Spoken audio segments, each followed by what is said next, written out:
Assalamu alaikum. What should you eat for iftar during Ramadan if you're trying to not get fat and you're trying to lose body fat, have energy for Taraweeh, not be bloated, not be farting, the whole time that you're trying to pray Taraweeh and then having to go to the bathroom and make wudu again and again and again, feeling, gassy, bloated, uncomfortable. How do you avoid all that during Ramadan? Well, obviously there's a motivation side of things, which I have other videos on, like, different hadiths that you can share with your family to encourage them to eat healthier and not force unhealthy food on you. I've also got different healthy recipes on my page that you can make during Ramadan, including the healthy samosa, the healthy pakora recipe, as well as a bunch of other healthy recipes. So you can bring those to your family and give them the da'wah of health. But kind of the main thing here is, what should you eat for iftar if you're a health conscious individual who wants to lose body fat during Ramadan, retain muscle during Ramadan, have good energy levels, make the most of Taraweeh, again, without feeling bloated, gassy, and having that mess with your Taraweeh and your ibadah and your focus. Okay, so I have a suhoor video as well, so make sure you watch that, because that's the other part of the puzzle on how to have energy during the fast and not lose muscle during the fast, and not get fat during Ramadan, not lose muscle during Ramadan. But the second part is obviously iftar. So let's talk about what do I eat for iftar and why, okay? So when I break my fast if it's a non-workout day with just a date and 2 scoops of protein shake, okay? If it's a workout day, I'll break my fast with 3 dates and 2 scoops of protein. I'll go straight to the gym right after maghrib at the masjid, okay? Why do I eat that? Well, number one, it's sunnah to break your fast with a date and actually with milk. Now the thing is, they didn't have whey protein back in those days, but whey protein, especially compared to the milk of today's milk with a lot of like bad stuff in it, even like organic milk, I don't know, it's a lot of calories, it's a lot of sugar, it's a lot of good nutrients, and it's good for gaining muscle. So if you're a skinny guy who's trying to gain muscle, you could just do milk instead of protein shake. But if you're trying to keep the calories low and the protein high, whey protein is a good thing that is derived from milk. It's a good supplement that you can take to ultimately get your protein levels up without getting your calorie levels up significantly. Versus milk, to get that amount of protein, you have to get way more calories, which again is good for a skinny guy who needs to eat 5,000 calories a day and not lose muscle during Ramadan. But if you're like most people, you probably have the opposite problem where you tend to eat too much and you get fat during Ramadan, and you're more so the goal of weight loss than gaining size, okay? So it's better to do whey protein. So it's kind of like, it's a sunnah to eat the date, and there's always wisdom in the sunnah, right? Like, why did the Prophet ﷺ break his fast with a date and milk? Well, milk has protein, right? It's got a lot of good micronutrients in it, which a lot of those micronutrients are also in whey protein. The date also has a lot of good micronutrients, and it's got a good combination of healthy sugars that replenish your liver glycogen. So the fructose in the dates replenishes something in your liver called glycogen, which gets depleted during the fast, which is helpful for your health, your metabolic health. It's healthy for your energy levels. It gets your liver working, which obviously is good for your health, but also good for like your brain, your other bodily functions. So stimulating your liver is always good. But the potassium also rehydrates you after the fast, and obviously the milk has some good electrolytes in it as well, and that's going to hydrate you too. And boom, boom, boom, right? So it's always a beneficial thing. So again, if you're trying to keep the calories down, do dates and a protein shake. That's what I do. It works really well for me, alhamdulillah, and it works really well for all my clients. Now, from there, pray maghrib, and then you can eat if it's not a workout day. And obviously I have another video where I talk about the different times that you can work out. So if you're working out at the same time that I do, right after maghrib, great. But obviously if that's not practical for you and you're working out during another time, maybe you work out right before you break the fast. Okay, great. That protein is gonna give you the protein that you need to recover from your workout, and the date is gonna help shuttle, the carbs from the date is gonna help shuttle that protein to your muscles after you work out, if you worked out right before you broke the fast. Obviously I talk about all the other pros and cons of the 5 different times you can work out during Ramadan. So check out that video on my channel, / maybe I'll link it down below or something. And then from there, so regardless, it's a good thing to have for iftar, and then pray maghrib. Now, why should you do that and then pray maghrib instead of eating a big meal before you pray maghrib? Well, number one, if you eat a big meal, you're not gonna be able to focus. There's actually a hadith, I'm gonna paraphrase it, but Google it after this.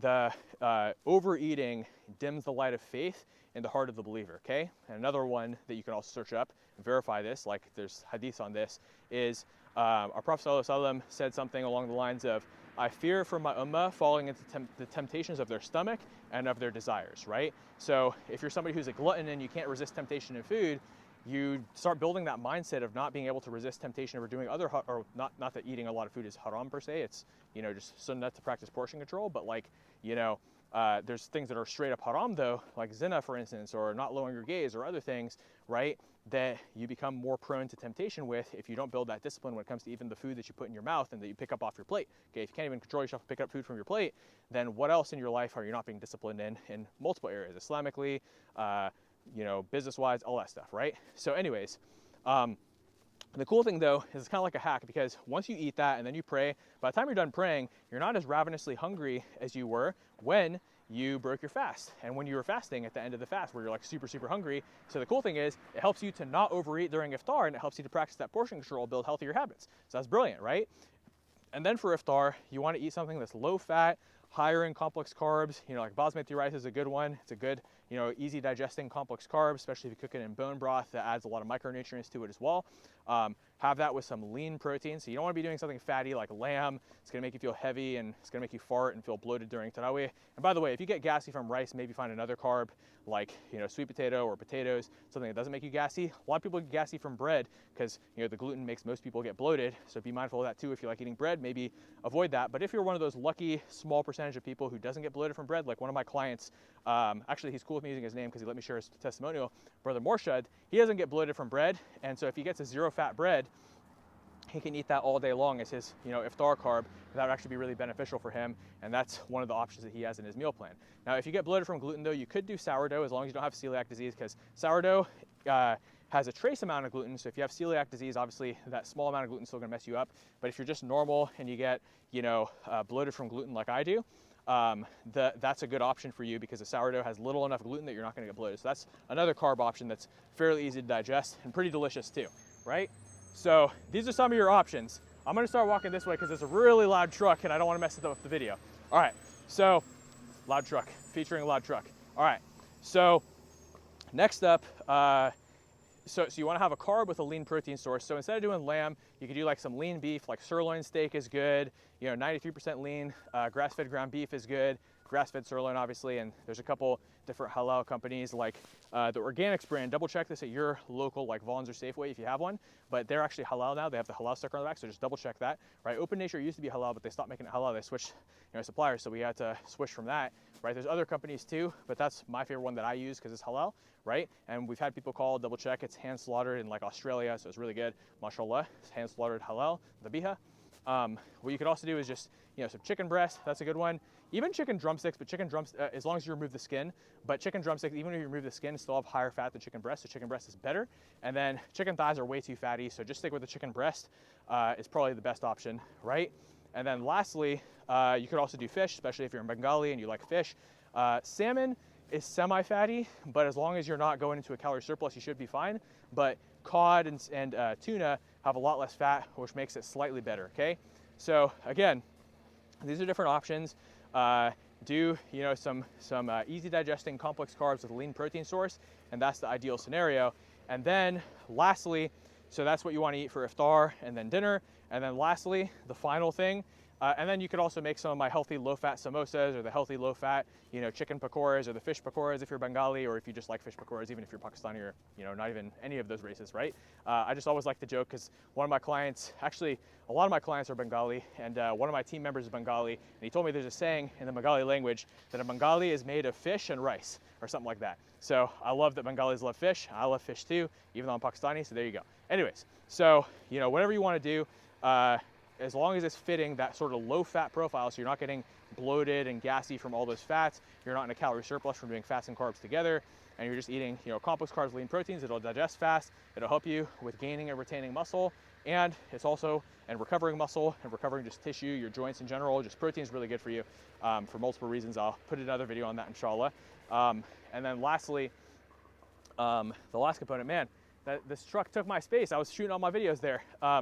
Lastly, what you want to do is inevitably you're going to get some sweets cravings late at night during Ramadan. So what you want to do is you want to make sure that you have Chobani Zero on hand. It's sweet, it's delicious, it tastes just like ice cream, and it doesn't have any sugar. It also doesn't have any artificial sweeteners. They use stevia, which is a healthy artificial, or not artificial sweetener, but healthy 0-calorie sweetener that's made from natural plants, right? So stevia, there's maybe 1 out of 99 people might have a sensitivity to it. So obviously if you eat it and you get bloated, or maybe, you know, you're super lactose intolerant, although there's not really any lactose in that either because they took out all the sugar. But if for some reason you get bloated from yogurt, maybe don't do that, but you could do yogurt. You could also do protein bars, like Quest protein bars are good, One protein bars are good. The problem though, is those will still make you a little bit more bloated than the yogurt typically will. So yogurt's a little more of a natural food, but macro-wise, the protein bars work to prevent you from overeating calories or getting too little protein, so that works. But yeah, having those as a snack after iftar is great. You can also get some Quest protein chips, just get the chili lime flavor because it doesn't have any cheese. And you know, the Hanafi ruling is that it's okay to eat cheese regardless of where the rennet comes from, but a lot of people want to avoid the rennet because it might come from pork, right? And the Hanafi ruling, that's a long story. But basically, the Prophet ﷺ one time ate a piece of cheese from that was given to him by a non-Muslim, and he didn't ask what the rennet to make the cheese came from. So the Hanafi ruling is that because of that action of the Prophet ﷺ, it's okay to eat, you know, cheese no matter where it comes from, but I would still be careful of that, right?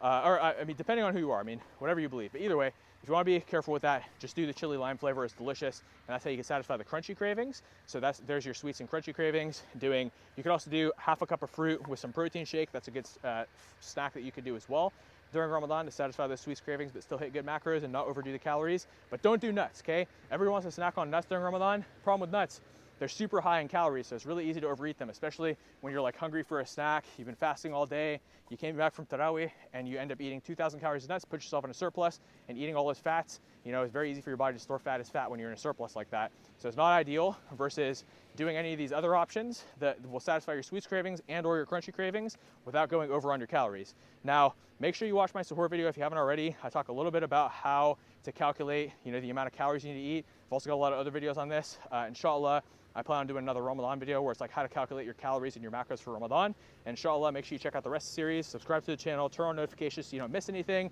Connect with me on Instagram. I'll put my Instagram link below as well. And for our Ramadan 90-day coaching program, if you're in a position to invest in yourself and you want to invest in the program, then and obviously work with us, myself and my team of experts in our elite coaching program. I'll attach a link to info on that as well below. But inshallah, if you're in a position where money's a little bit tight, or maybe you still want to watch more of my free stuff before you trust me enough to sign up for my coaching, tons of free content as well, so check that out, enjoy. And inshallah, I'll see you in the next video. Allahumma barik lana Ramadan, and may Allah give us all a successful Ramadan this year, help us make it there, and do really well during it, and make me a means by which I'm able to teach you how to have an even better Ramadan. Inshallah, ameen. Assalamu alaikum.